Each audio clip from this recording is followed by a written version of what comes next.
মমতা বাংলাদেশিদের মাসিহা কি বলছে শুনে নেওয়া যাক রিপাবলিক বাংলা। এখন গোটা বাংলাদেশ জুড়ে একটা আতঙ্কের পরিবেশ, মানে এই যে আপনারা যেতে ক্ষমতায় এসেছেন ওরা বুঝতে পারছে যে বাংলাদেশের জন্য খুব একটা সুবিধের বিষয়টা হবে না।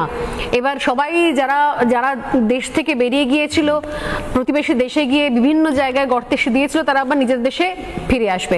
আমি বলছি এই যে এখন ক্ষমতায় হস্তান্তর হওয়ার পর এখন কি মনে হয় বর্ডারগুলো অনেকটা সিকিউর করা যাবে? মানে মানুষ তো আপনাদেরকে ভোট দিয়েছে কিছু একটা আশা করে, প্রত্যাশা করে, তার মধ্যে এটা একটা বড় ইস্যু ছিল যেখান থেকে হুড়মুড়িয়ে চলে আসছে এখানে লোকজন। দেখুন, পশ্চিমবঙ্গের মানুষ যতটা সুরক্ষিত নিজেকে ভাবছেন, তার থেকেই বিপরীত দিকে বাংলাদেশের লোক তারা অসুরক্ষিত। আচ্ছা, এরা সুরক্ষিত হলে ঠিক আছে।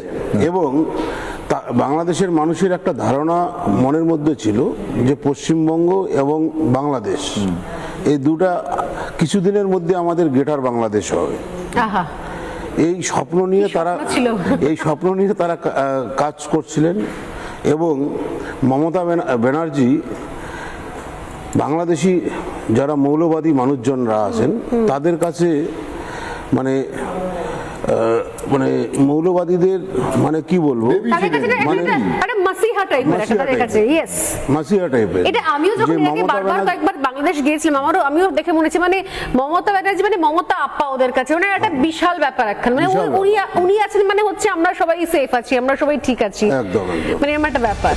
ওই যে মানে জঙ্গি যারা তারা তো আমাদের ওখানে পাকিস্তানের টাকাও পাওয়া গেছিল, মেখলিগঞ্জেই পাওয়া গেছে। হ্যাঁ, পাকিস্তানের টাকা ওই একটা রুটও তো ছিল ওই সময়তে, যখন পরেশ অধিকারী যখন ওখানকার বিধায়ক ছিলেন, তো এটা একটা ভালো রুটও ছিল তো ওই জায়গাটা।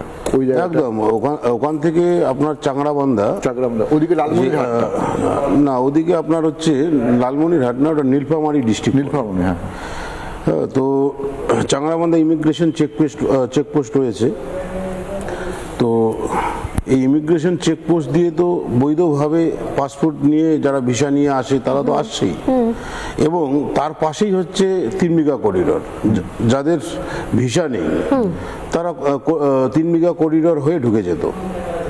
তো আগে যতটা ইজি ছিল, মানে বিএসএফরা যেভাবে পাহারা ঠিকঠাক মতো দিত, ঠিক তার বিপরীতটা ছিল হচ্ছে পুলিশ হচ্ছে তাদের মানে সেই মানুষগুলোকে একদম বর্ডারে পৌঁছে দেওয়া কাজটা পুলিশ করতো। ঠিক। তো পুলিশের ভূমিকাও আজকে চেঞ্জ হয়েছে। এখন মনে হচ্ছে এখন অনেক বেশি পশ্চিমবঙ্গের মানুষজন অনেক বেশি সুরক্ষিত থাকতে পারবে, এবং যারা এখনো পর্যন্ত বিভিন্ন জায়গাতে লুকিয়ে রয়েছে আমার মনে হয় কি তাদেরকেও আপনারা বার করে দেশে ফেরত পাঠাতে পারবেন। না, এটা তো আমাদের এক প্রকার বলা যায় মিশন। এই রকম নিউজ দেখতে ও শুনতে আমার চ্যানেলটিকে সাবস্ক্রাইব করুন। আজকের মতন এই পর্যন্ত। জয় মা ভবানী।